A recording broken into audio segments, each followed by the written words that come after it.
Praise the lord. Good morning. ప్రభువైన యేసుక్రీస్తు శుభనామంలో మీ అందరికీ వందనములు. ఎలా ఉన్నారండి? అందరూ బాగున్నారా? దేవుని మహాకృపను బట్టి మీరు అందరూ క్షేమంగా ఉండాలని అనుదినం దేవుడి సన్నిధిలో మీ అందరి కోసం ప్రార్థన చేస్తూ ఉన్నాను. చిన్న ప్రార్థన చేసుకుందామా? ప్రియమైన యేసయ్య, నీ ఘనమైన శ్రేష్టమైన నామాన్ని బట్టి మీకు వందనాలు తండ్రి. అనుదినం మాతో మాట్లాడుతూ మమ్మల్ని దర్శిస్తూ మమ్మల్ని ప్రేమిస్తూ నీ కృపలో జ్ఞాపకం చేసుకుంటున్న విధానం కొరకే వందనాలు తండ్రి. ఈ దినం కొరకు కూడా మమ్మల్ని సిద్ధపరచండి. విలువైన నీ మాటల చేత మాతో మాట్లాడండి ప్రభువా. మా ఆత్మీయ జీవితంలో అవసరమైనటువంటి నీ బలమైన మాటలు మాకు దయచేయమని యేసు నామములో ప్రార్థిస్తున్నాము తండ్రి. ఆమేన్. ఈరోజు దేవుని వాగ్దానము ఇర్మియా గ్రంథం 31వ అధ్యాయం 13వ వచనం. వారి దుఃఖమునకు ప్రతిగా సంతోషమిచ్చి వారిని ఆదరించెదను, విచారము కొట్టివేసి నేను వారికి ఆనందము కలగచేతును. Jeremiah chapter 31 verse 13. I will turn their mourning into joy and will comfort them and make them rejoice from their sorrow. దేవుడు ఇచ్చినటువంటి అద్భుతమైన వాగ్దానం అందరి జీవితంలో నెరవేర్చబడను గాక. ఆమేన్.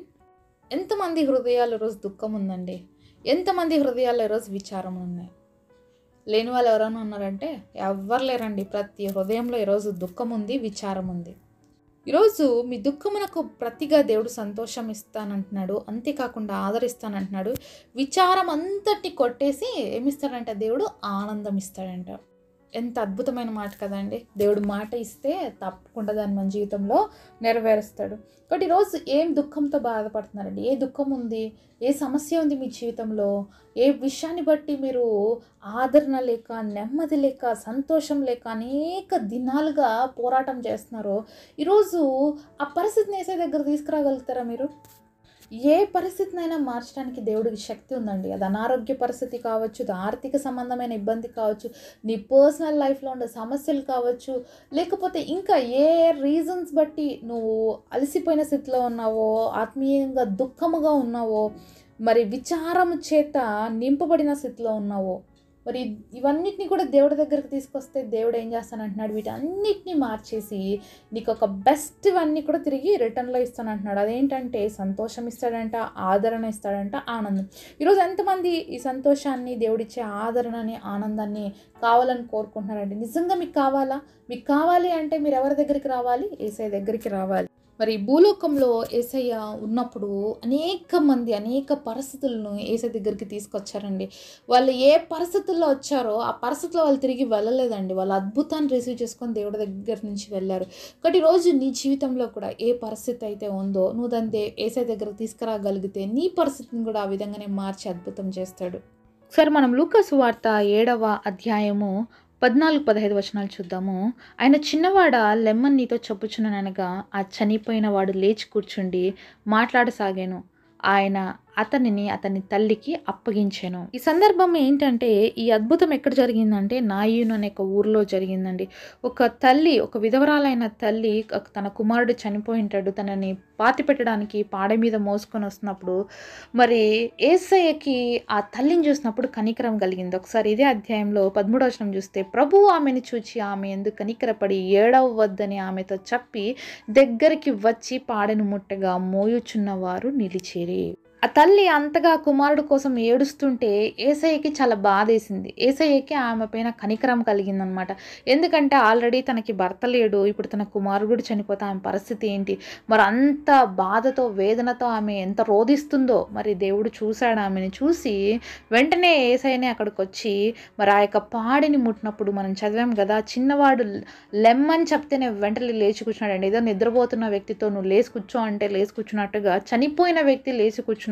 ఈ వ్యక్తిని ఎక్కడ తీసుకుపోతున్నారు? పాతి పెట్టడానికి తీసుకుపోతున్నారు. అయితే అలాంటి వ్యక్తితో దేవుడు ఏమంటున్నాడు? చిన్నవాడా లే అంటే లేచి కూర్చొని వాళ్ళ అమ్మతో అంటే మాట్లాడుతున్నాడంట. అప్పుడు అక్కడ యేసుప్రభు ఆ బిడ్డని తన తల్లికి అప్పగించాడు. అక్కడ ఉన్న వాళ్ళందరూ కూడా పడ్డారు. ఇంత గొప్ప అద్భుతం చేశాడు దేవుడు అని చెప్పి దేవుని మహిమపరిచారు. నిజానికి ఇది సాధ్యం అంటారా? నిజంగా ఇది ఎంత అసాధ్యకరమైనటువంటి పరిస్థితి. కానీ ఆయన దేవుడు కాబట్టి ఆయనకు సమస్తము సాధ్యమేనండి. చనిపోయిన వ్యక్తిని బ్రతికించడానికి యేసయ్యకి శక్తి ఉంది. పరిస్థితులు ఎన్ని రకాలుగా మరొక వ్యక్తి జీవితాన్ని వేధిస్తున్నాయో దేవుడు చూశాడు. ఆ తల్లి ఏడుస్తున్నటువంటి మరి ఆ యొక్క కన్నీరుని చూశాడు. మరి దేవుడు బాధపడ్డాడు, కనికరపడ్డాడు. కాబట్టి ఇప్పుడు ఆమె హృదయం అంతా కూడా ఎంతో దుఃఖముతో నింపబడింది. మరి ఎవరైనా కంఫర్ట్ చేయగలుగుతారా అండి? 4 మాటలు చెప్తాం, ఎవరైనా చనిపోయిన వాళ్ళ ఇంటికి వెళ్ళేసి అయ్యా ఏడ్చొద్దులేండి అమ్మ, బాధపడద్దా అని చెప్పగలుగుతాం, కానీ ఆ వ్యక్తిని అయితే మనం బ్రతికించలేం కదా. కానీ నిజమైనటువంటి రక్షకుడు, అద్భుతాలు చేయటానికి శక్తివంతుడైన దేవుడు ఆమెకు ఒక్కటే అన్నాడు, అమ్మ ఏడవద్దు అన్నాడు. అంతే, ఇంకా ఆమెను ఏడవద్దు అన్నాడు. తన కుమారుడిని, చచ్చిపోయిన కుమారుడిని బ్రతికించి ఇచ్చాడు. ఆ తల్లి ఏడుస్తుందా? ఎంత సంతోషమై ఉంటుందో, ఎంత ఆనందమై ఉంటుందో. పరిస్థితి అంత సింపుల్ కాదండి. మనం చదువుతున్నంత ఈజీ అయితే కాదు. ఇది దేవుడి కార్యం, ఇది అద్భుత కార్యం. మోసుకొని వెళ్తున్న వ్యక్తి బ్రతకడం అంటే నిజంగా అక్కడ చూసిన వాళ్ళందరూ కూడా చాలా భయాక్రాంతులైనారు. అంటే ఎంత గొప్ప అద్భుతం చేశాడని చెప్పి ఇదే అధ్యాయంలో మనం మరి చూసినట్లయితే అక్కడున్న వాళ్ళు 16వ వచనంలో అందరూ భయాక్రాంతులై మనలో గొప్ప ప్రవక్త బయలుదేరి ఉన్నాడని, దేవుడు తన ప్రజలకు దర్శనం అనుగ్రహించి ఉన్నాడని దేవుని మహిమపరిచిరి. మరి అందరూ కూడా ఏడ్చుకుంటూ మరి మోసుకుంటూ పోతున్న వాళ్ళు మరి ఎంతో బాధతో దుఃఖంతో అక్కడ ఉన్న వాళ్ళందరూ హృదయాలు నింపబడి ఉన్నప్పుడు మరి వెంటనే దేవుడు చేసిన అద్భుత కార్యం చూసినప్పుడు భయపడతారే కదండి. చనిపోయిన వ్యక్తి బ్రతకటం ఏంటి అని అందరూ భయంతో నింపబడ్డారు. అయితే దేవుడు ఎంత గొప్పవాడో ఆ రోజు వాళ్ళు తెలుసుకున్నారు, దేవుని మహింపరిచాడు. ఈరోజు నీ జీవితంలో కూడా ఇలాంటి పరిస్థితులు ఎన్నో ఉండొచ్చు. ఒక మరణమే కాదండి, ఎన్నో అసాధ్యమైనటువంటి పరిస్థితులు మనకు ఉండొచ్చు. మనకి అసాధ్యం, కానీ ఆయనకి సమస్తం సాధ్యం. ఎందుకంటే మృత్యుని సైతం బ్రతికించినటువంటి దేవుడికి నా సమస్య ఎంత అనేది మనం చాలాసార్లు మర్చిపోతాం. ఏదో మనకే కష్టం వచ్చేసినట్లు, మనకే బాధ వచ్చేసింది, ఇంకా దీంట్లో నుంచి నన్ను ఎవ్వరు బయటకు తీసుకురాలేరు, ఈ పరిస్థితిలో నన్ను ఎవ్వరు కంఫర్ట్ చేయలేరు, ఈ పరిస్థితిలో నాకు ఎవ్వరు సహాయం చేయలేరు. నిజమే, మానవులైతే ఎవ్వరు సహాయం చేయరు నీకున్న పరిస్థితి, నాకున్న పరిస్థితులు. కానీ దేవుడి దగ్గరకు వస్తే ఆ తల్లిని చూసినప్పుడు దేవుడు కనికరపడ్డా. ఈరోజు నిన్ను చూసి కనికరపడ్డా. మరి ఆ తల్లి ఏడుస్తుంటే దేవుడు చూడలేకపోయాడు. ఈరోజు నువ్వు ఏడుస్తుంటే దేవుడు చూస్తూ వెళ్ళిపోతాడా? ఆ రోజు దాటిపోయినటువంటి దేవుడు ఆ తల్లిని ఈరోజు నువ్వు ప్రార్థన చేస్తే, నువ్వు ఏడుస్తుంటే నిన్నెందుకు దాటిపోతాడు? మరి ఆ తల్లి చనిపోయిన తన కుమారుని బట్టి రోధిస్తున్న ఆ రోదన చూసినప్పుడు దేవుడు ఆ బిడ్డని బ్రతికిచ్చి ఇచ్చాడు తల్లికి. ఆ కుటుంబంలో సంపూర్ణమైన ఆనందాన్ని నింపాడు. ఈరోజు ఏ సమస్యలు అయితే నీ కుటుంబంలో ఉన్నాయో, ఏ విచారం అయితే నీ కుటుంబంలో ఉందో, ఆ తల్లి విచారాన్ని సంపూర్ణంగా కొట్టివేశాడు దేవుడు. సంపూర్ణమైన ఆనందంతో ఆ తల్లిని నింపాడు. ఈరోజు నీ జీవితంలో ఉన్నటువంటి ప్రతి విచారానికి, అలాగే ప్రతి దుఃఖమునకు ఫుల్ స్టాప్ ఎవరైనా పెట్టగలుగుతారంటే దేవుడు మాత్రమేనండి. మనుషుల దగ్గరికి మనం ఎన్నిసార్లు పోయి మన దుఃఖం చెప్పుకున్నా, మన కష్టం చెప్పుకున్నా, మన బాధలు చెప్పుకున్నా, మన విచారాలు చెప్పుకుంటే అది కామాగానే మిగిలిపోతుంది. అంటే ఇంకా కంటిన్యూస్ అయితేనే ఉంటుంది. కానీ ఒక్కరు మన పరిస్థితులు, మనకున్న ప్రాబ్లమ్స్కి, మనకున్న ప్రతి వాటికి ఫుల్ స్టాప్ పెట్టగలరు అంటే అది దేవుడు మాత్రమే. కాబట్టి వస్తావు మరి యేసయ్య దగ్గరికి ఈరోజు నీ పరిస్థితిని మార్చుకోవడానికి. ఎక్కడికో పరుగులు తీస్తున్నావు కదా, ఎంతమంది దగ్గరకో వెళ్తున్నావు కదా. నీకున్న రోగాన్ని బట్టి డాక్టర్ల దగ్గరికి పరుగులు తీస్తున్నావేమో, నీ కోర్టు కేసులు బట్టి లాయర్ల దగ్గరికి పరుగులు తీస్తున్నావేమో, లేకపోతే నీ ఉద్యోగం కోసం అధికారుల దగ్గరికి పరుగులు తీస్తున్నావేమో, వివాహాల కోసం మ్యారేజ్ బ్యూరోస్ దగ్గరికి పరుగులు తీస్తున్నావేమో, పిల్లలు లేరని చెప్పి ఎన్ని విషయాలు బట్టి ఎవరెవరు చుట్టూ తిరుగుతున్నావో, ఏ పరిస్థితులు బట్టి, ఏ అంశాలు బట్టి నీ జీవితంలో ఎవరెవరిని నువ్వు ఆశ్రయిస్తున్నావు, అవన్నీ కామాలుగానే మిగిలిపోతాయండి. అయితే ఈరోజు నువ్వు దేవుడు సహాయాన్ని అడిగితే వాటికి ఫుల్ స్టాప్ దేవుడే పెడతాడు నీ జీవితంలో. మరి ఈ యొక్క తల్లి జీవితంలో ఎంత గొప్ప అద్భుత కార్యం చేశాడో దేవుడు నీ జీవితంలో కూడా, నీ జీవితంలో జరిగేటువంటి అద్భుత కార్యాలు చూసి ఇతరులు భయాక్రాంతులై నీ దేవుని తెలుసుకోవాలని, నీ దేవుని మహిమపరచాలని అనేక సార్లు దేవుడు పరిస్థితులు మన జీవితంలో అనుమతిస్తాడు. అయితే పరిస్థితులు అనుమతించబడినప్పుడు సొనుగక గొనగక దేవుడి వైపు చూసినప్పుడు ఈ తల్లి ఏ విధంగా అద్భుతాన్ని రిసీవ్ చేసుకుందో అలాగే మన జీవితంలో కూడా రిసీవ్ చేసుకుంటాం. ఏ కష్టం రాకుండా, ఏ దుఃఖం రాకుండా, ఆనందం విలువ మనకు ఎలా తెలియదో, సంతోషం విలువ ఎలాగ తెలియదో, కష్టము లేకుండా, అలాగే పరిస్థితులు మన జీవితంలోకి రాకుండా దేవుని అద్భుత కార్యాలు కూడా మనం రిసీవ్ చేసుకోలేము. కాబట్టి ఈరోజు నువ్వు అద్భుతం రిసీవ్ చేసుకోవడానికి సిద్ధంగా ఉన్నట్లయితే నువ్వు దేవుడి వైపు చూడాలి.